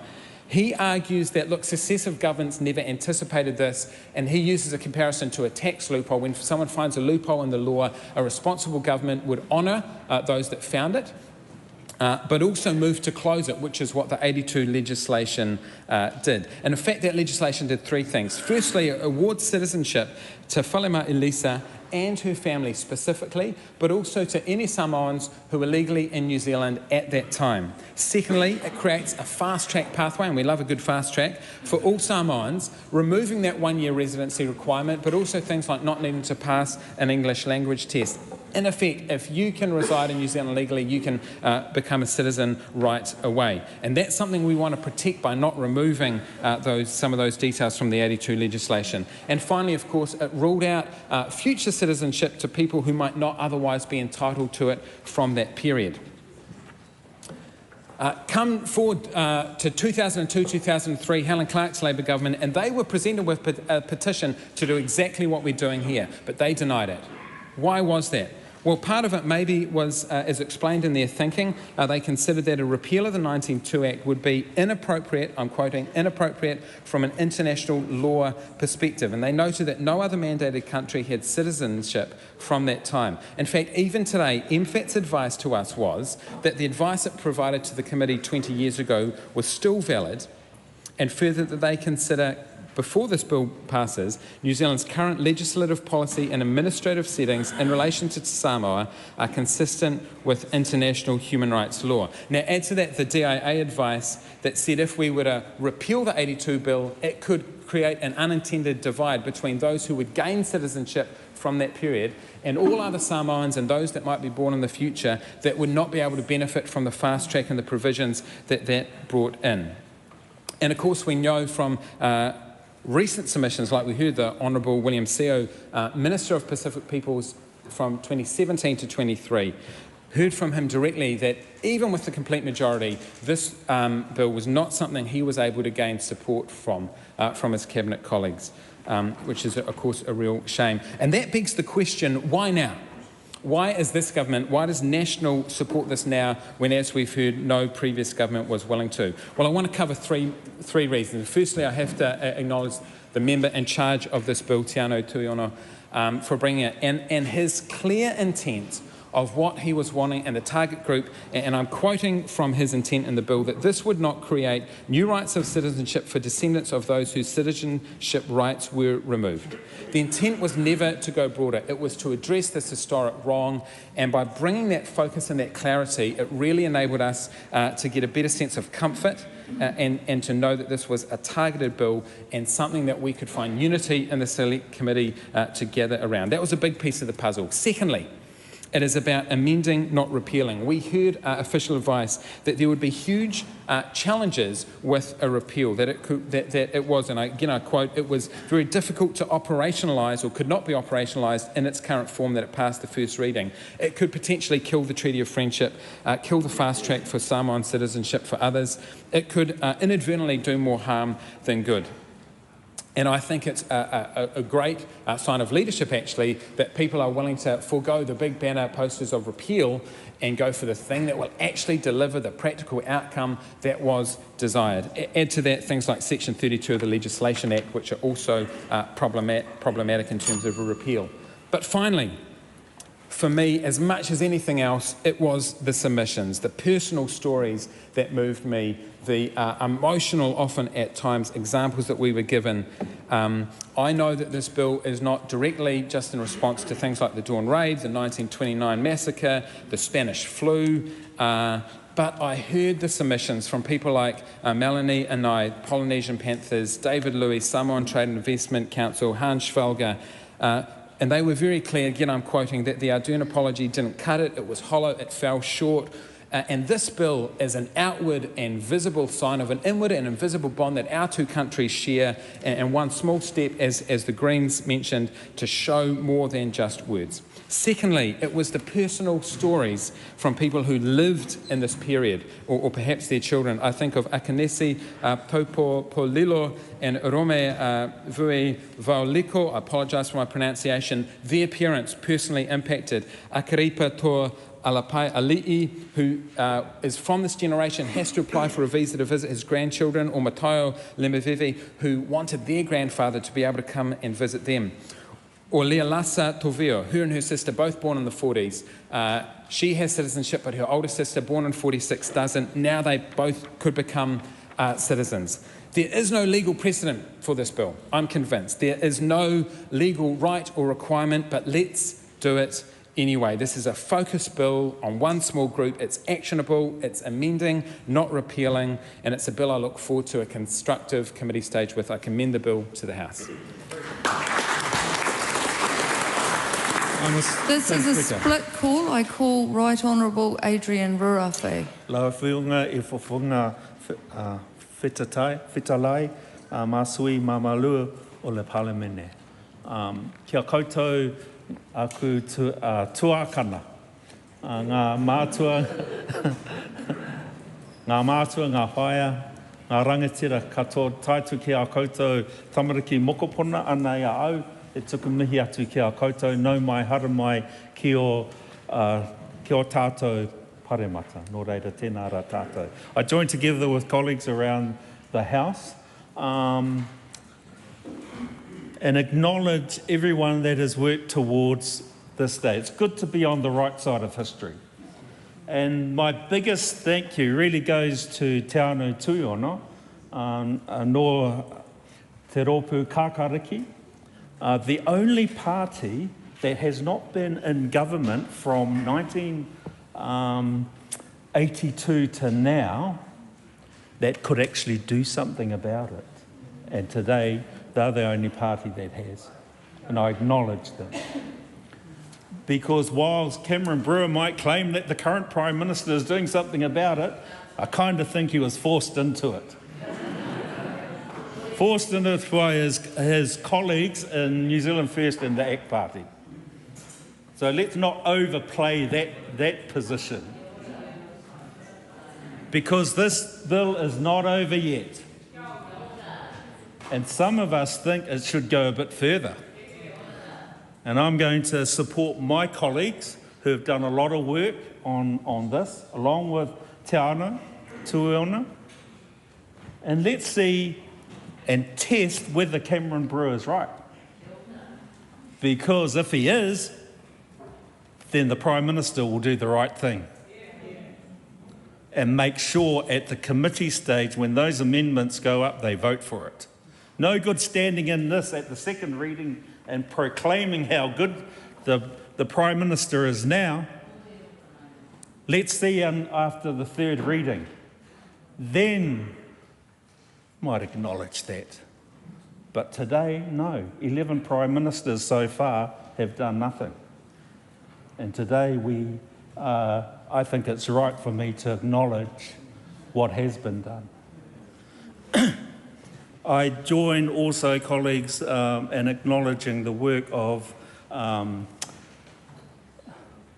the chair of the Select Committee and all of the members, including Lamonga Sosene. And I send all my alofa to her. Madam Speaker, everything's really been said, but I really wanted to say it's good to be on the right side of history, but this is not the only piece of legislation which is on the wrong side of history. And as my whanaunga from Te Taihauru, from Taranaki, said, there are other bills as well, currently going through this House, or about to go through this House, that will end up on the wrong side of history, and people's grandchildren in 40 years might be back here correcting what their grandparents did. So be careful what you pass in through this House. Madam Speaker, thank you for the opportunity of speaking. Kia koutou anō, aku tuakana, me aku teina, tēnā rā tātou katoa.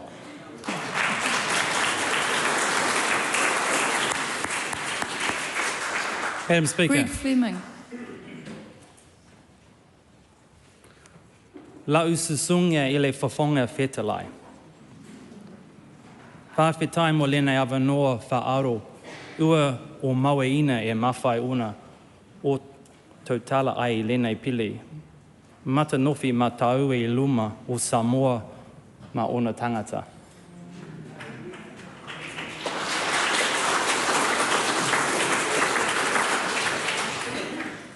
Whawhetai lava, ile tō aua e mai lenei taiao ua matanofi ai lenei aso.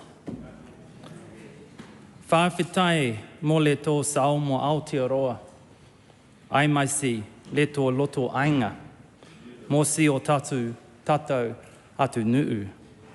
Ua manuia le atu nuu nei, ona o autau.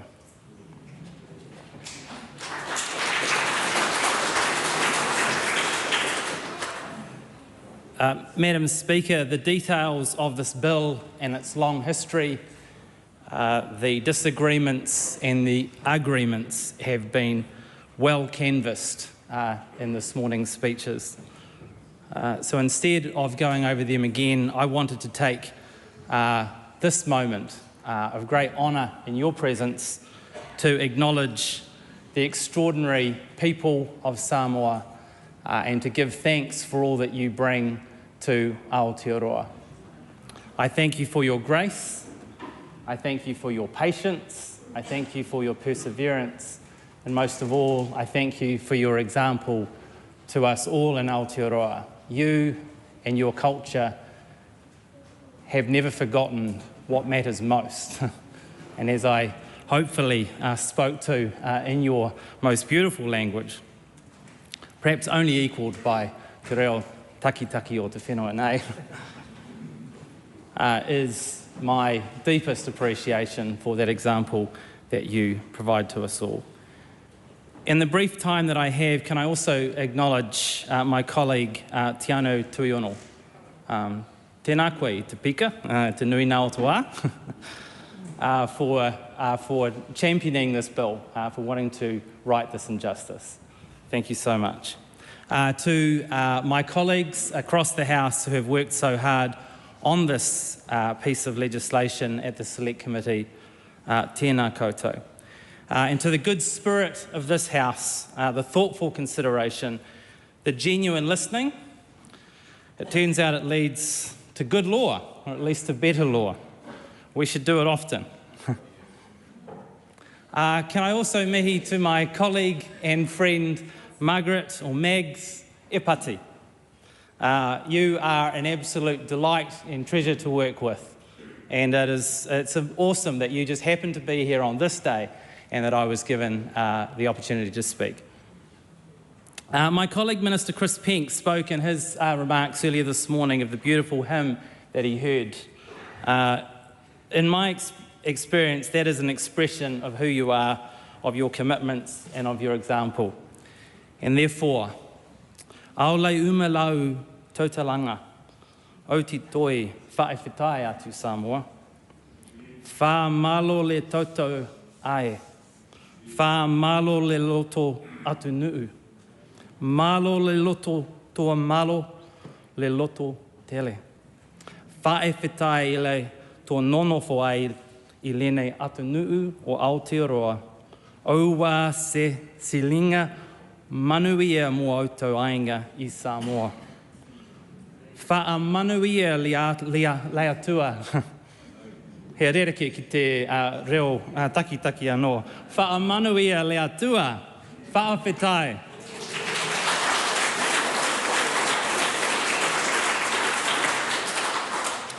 Madam Speaker, it is my delight and pleasure and honour to commend this bill to the House. 685 to the world.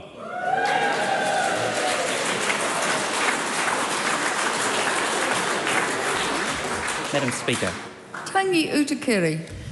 Talofa lava, whaewhawhai tele lava, Madam Speaker. It's a pleasure to rise as Labour's final speaker this morning to provide my support for this bill. And, Madam Speaker, I do so as a member of Labour's Pacific Caucus, and I do so on behalf of my Samoan constituents of Te Papaioia, Palmerston North. I want to start by acknowledging the sponsor of this bill, Tiano Tuiono. I want to congratulate him on, unfortunately, having luck play a role in this particular issue today. I want to say to everyone that it's all good that a Cook Island brother from Palmerston North is leading the righting of this wrong for our Samoan community all around the world. And I also want to say that it signifies the importance of having Pasifika representation in this place, in this House, to right wrongs, to make decisions, and I thank Tiano for leading the way in that regard. I want to also acknowledge the Governance and Administration Select Committee. When I entered Parliament, I had the fantastic opportunity to be a member of that last term, and I know it's always been collegial. Actually, Madam Chair, you were the chair while I was the deputy. It's good to see that that has continued through to the 54th Parliament. In particular, I want to acknowledge my colleague and the chair of that committee, Rachel Boyack. I know that she is fair, I know that she is thoughtful, and I know that she has worked through this process with the support of colleagues around the House, and I want to acknowledge the work that she has done. I also want to acknowledge the members of the committee who have worked extremely hard, although there is still some work to do, as colleagues have already alluded to. In particular, I want to acknowledge Le Maunga Lydia Sosini, who has been a leading light in terms of this bill and its progress through the Select Committee stage. I know, and we all know, that she unfortunately is not able to be here today, but I was in touch with her this morning and she asked me to wear this ulafala, acknowledging that she's unable to be here today. Madam Speaker, this was a bill that attracted so many submissions. More than 24,500 individuals and organisations took the time, gave the energy, made the effort to submit because this is an injustice. It included many submissions from off these shores. And often in Select Committee we might think, well, how much weight or value do we give that? In this particular regard, I think it's important that the weight and value is at a high level. The overriding support, the overwhelming level of support is in favour of this bill. The overwhelming level of support is for this bill to go further than it currently stands. I want to acknowledge, Madam Speaker, those who are in the gallery today. I want to thank you for your voices that have informed this bill on its journey. I want to acknowledge those who have passed. I want to acknowledge those who are unable to be here, those who are not able to witness this injustice being rectified in this Parliament at this time.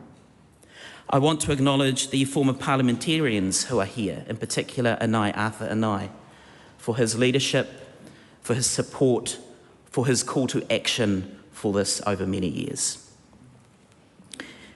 Madam Speaker, this is a bill that does seek to right a wrong.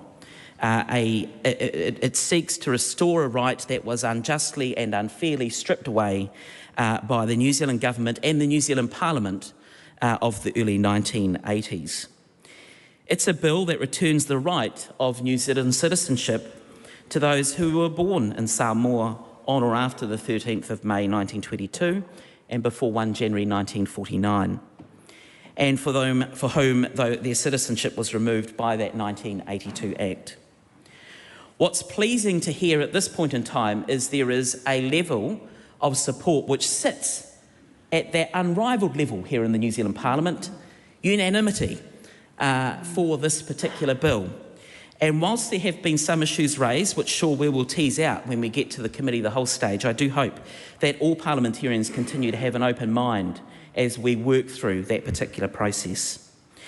I want to touch on some of those issues, Madam Speaker. The first is the title. This is a bill that Te Anau Tuiono put in the tin with the title. The proposal from the Select Committee process by majority is actually we'll just change the existing Act rather than institute a new one. I think that's a shame. I think it's a shame because it doesn't give prominence to the fact that this is a Parliament that is seeking to right a wrong. I think the arguments that have been advanced as to why the Select Committee by majority have suggested that are rather weak. This House, this Parliament, can insert into other pieces of legislation the very issues, the very avenues to address the concerns that have been raised by majority through the Select Committee.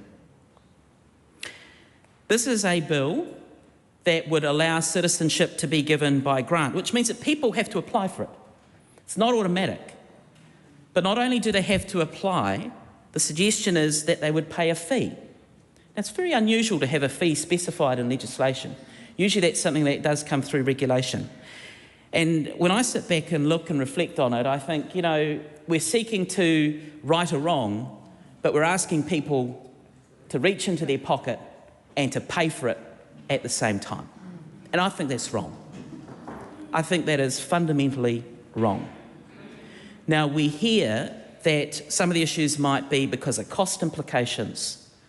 The reality is that when you are trying to right a wrong, sometimes that comes at a cost. It would have been much cheaper if the wrong was righted earlier. So let's not have that argument about, cost. It has taken so long to right this wrong, and I thank the member for bringing it to the Parliament. So having an application fee, I think, flies in the face of doing the right thing. We've heard this morning that our colleague Lamonga Lydia Sosini has really stressed the importance of communication. And I do support that. I hope that those lead agencies in immigration and MFAT in the Ministry for Pacific Peoples will work hard, I know they will work hard, to ensure that the communications around who is eligible how they might apply, hopefully that there will not be a fee for it, the timeframes, all of those sorts of things. There is a real need for a multicultural, multi-agency approach around that. Madam Speaker, the Labour Party does join with the Greens in progressing through the committee stage the possibility of extending eligibility for this to include descendants who were born before the 1st of January 1962. This is something that is in the Select Committee's report. It is something that will not come as any great surprise. Unfortunately, government parties don't agree with that, but we do hope that they consider this with an open mind as we work through the next particular stages of this. My colleague, the Honourable Barbara Edmonds, has touched on the history. And I know that she said that her colleagues would look to the future, and we have. Members of the House know I used to teach history, so I couldn't resist a little sort of inclusion of history there. I used to teach a unit called New Zealand's Search for Security, and in it was a photo that was pretty prominent actually in the textbook, and it's from 1st January 1962. It's a photograph of the first Prime Minister of Samoa, the current Prime Minister's father, and the New Zealand Prime Minister at the time, Keith Holyoake. And they were taking down the trustee flags on that particular day to acknowledge the change. You know, you look at this photo and you think of all the hope, the aspiration, the change, the good stuff that's about to come. And the sad reality is that there were so many things in history since that time that I think New Zealand as a country should be rather ashamed of. Whether it's about the Dawn Raids, whether it's about the various protest movements, the Mau movement and others, and the sort of notion of events that took place. My colleague, the Right Honourable Adrian Rurafi, is right. When we look at seeking to right those wrongs, it has always been led from the left of this Parliament. When I think about Helen Clark providing the formal apology, when I think about Jacinda Ardern and the process of apology for the horrific nature of the Dawn Raids experiment, the Dawn Raids experience, when I think about our colleague Tiano Tuiono from the left leading this particular bill that will make a huge difference, but more importantly, it will go down in New Zealand's history as righting a wrong that we should all be ashamed of. It is the left that leads, but it means that everyone in this Parliament is open to join and be collaborative around ensuring that we do the right thing. Madam Speaker, I commend this bill because it is the right thing to do, and I hope that this bill will continue to go further than it currently does.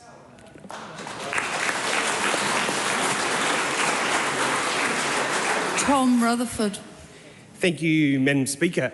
Wow, I have a serious frog in my throat after listening to 11 superb contributions, so thank you. Te Lofa Lava. It gives me great pleasure to rise as the final speaker on the Citizenship Western Samoa Restoration Amendment Bill. Today, we continue the journey to right a historical wrong and strengthen the bonds between New Zealand and Samoa.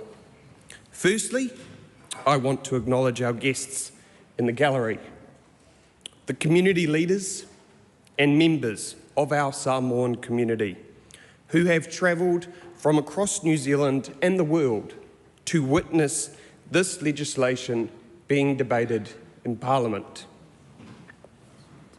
I particularly acknowledge those families who have carried the burden of the 1982 Act, the elders who have waited decades to see this wrong put right.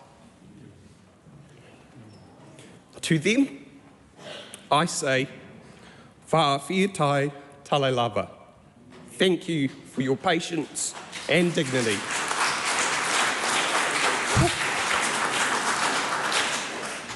To my parliamentary colleague, Tiano Tuiono, who has championed this bill, I want to acknowledge you for bringing this legislation forward.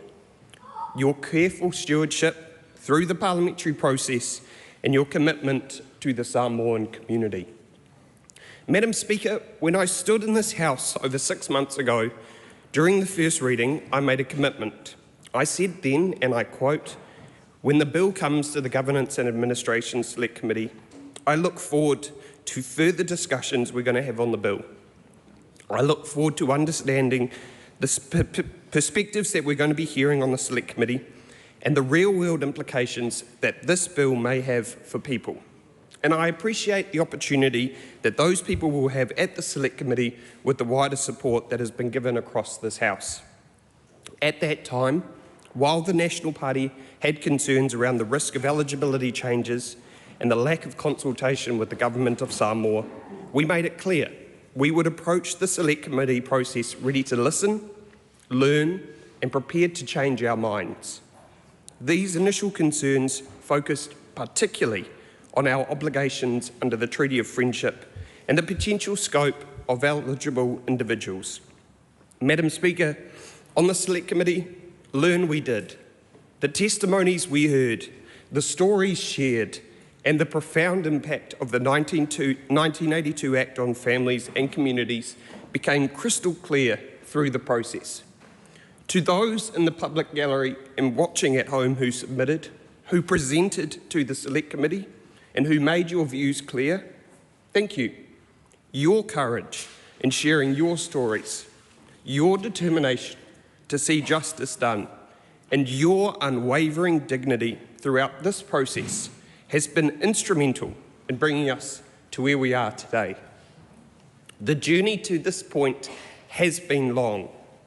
In 1982, through an act of Parliament, countless Samoan individuals were stripped of their New Zealand citizenship.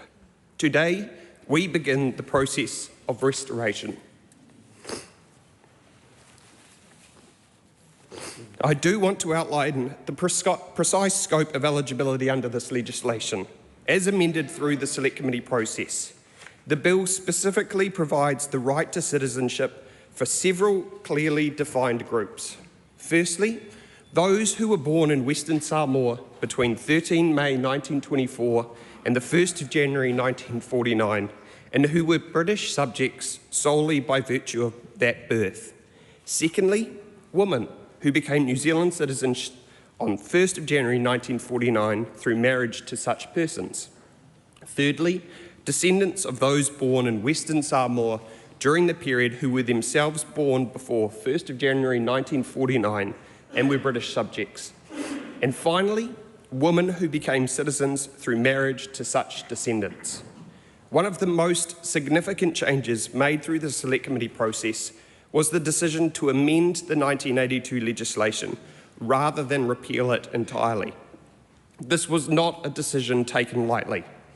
The majority of Select Committee members concluded that a full repeal was not necessary and that there were compelling reasons to retain several of the Act's provisions, though I acknowledge that our colleagues from the Green Party and Labour had different views on this matter. This careful approach reflects our deeper understanding of the complexities involved. A complete repeal of the 1982 Act would have removed the established pathway to New Zealand citizenship that was agreed upon in the 1982 Protocol to the Treaty of Friendship between New Zealand and Samoa. Furthermore, such a repeal would have had significant implications for New Zealand's relationship with Samoa, potentially affecting the broader framework of the Treaty of Friendship between our countries. Instead, the amendment approach we have taken provides a clearer, more straightforward pathway to citizenship restoration while maintaining our international obligations and preserving the important diplomatic frameworks that guide our relationship with Samoa. The amendment demonstrates our commitment to both justice and diplomatic responsibility. The bill establishes a clear and accessible process for eligible individuals to reclaim their citizenship through several key provisions. It introduces a new Section 7A, creating a special category of citizenship restoration that acknowledges the unique circumstances of these individuals. It sets out a transparent application procedure through the Minister of Internal Affairs, ensuring that the process is straightforward and dignified. and it establishes a reasonable application fee of $177 with provisions for partial refunds if applications are withdrawn, making the process accessible while maintaining administrative efficiency. The amended legislation also maintains important safeguards by applying relevant sections of the Citizenship Act 1977. These include provisions for delegations of powers, requirements for oaths of allegiance, issuance of citizenship certificates, and necessary regulatory frameworks. These safeguards ensure the integrity of our citizenship processes while facilitating restorations of rights. Through consultation with the Samoan government during the Select Committee process, we can be confident that these changes will strengthen, not compromise, our relationship with Samoa. This consultation process has been crucial in ensuring that our actions align with both countries' interests and expectations, particularly in respect to the Treaty of Friendship. Madam Speaker, throughout this process we have witnessed something remarkable: the power of democratic process when guided by compassion and justice. The journey of this bill from its first reading, where it rightly faced some concerns, particularly from the National Party, to today, where it enjoys broad cross-party support, demonstrates the importance of genuine consultation and listening. The Select Committee process revealed not just the technical aspects of citizenship law that needed addressing, but the human stories behind every clause and amendment. We heard from grandchildren who spoke of their grandparents' pain, from community leaders who have worked tirelessly to keep this issue alive, and from those of you directly affected who have waited 4 decades for change. These testimonies help shape our understanding of what this bill means, not just as a piece of legislation, but as a pathway to reconciliation. This bill also serves as a reminder of the special place that our Pacific neighbours hold in New Zealand's heart. As we move forward with this legislation, we also reaffirm our commitment to being a responsible partner in the Pacific, one that acknowledges past wrongs and works actively to address them.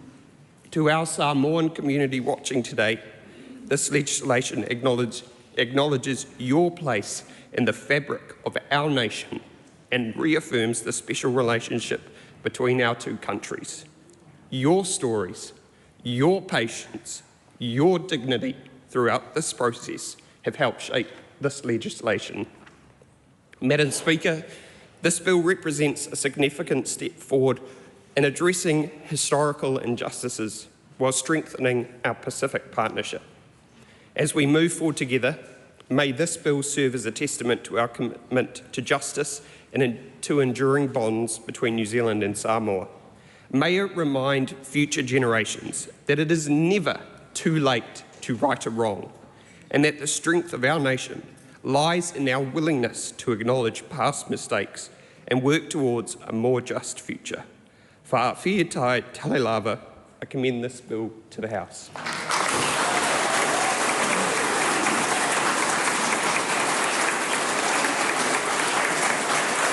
Okay, so we just have a couple more formalities to take care of. We do look forward to the voices of our wonderful guests in the gallery, but we just have a couple of things to do first.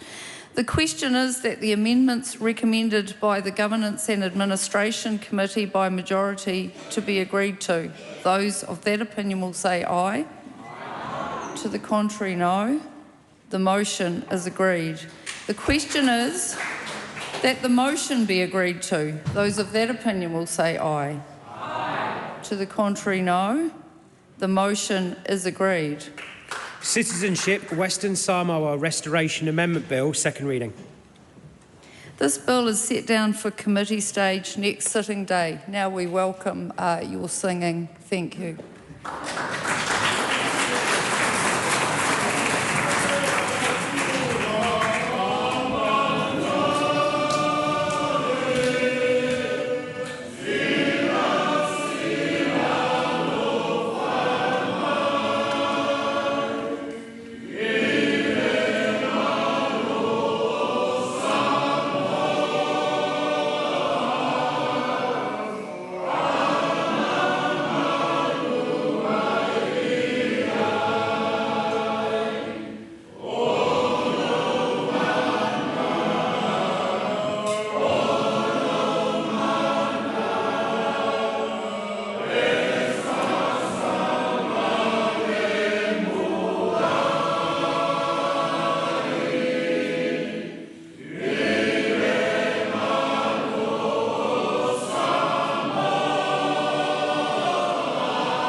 Samoa,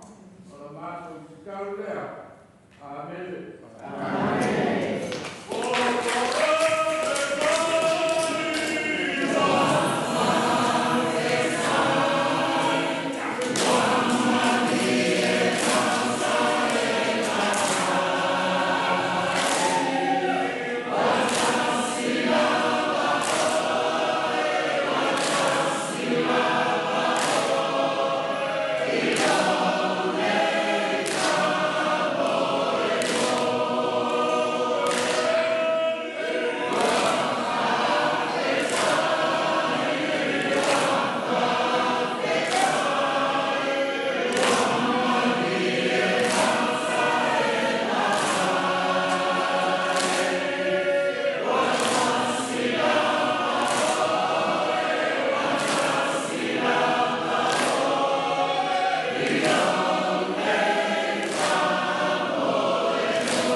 Thank you so much. I'm now going to call the members of the House to order because I know that there's going to be further celebration that has been organised by my Assistant Speaker, Tiano Tuiono.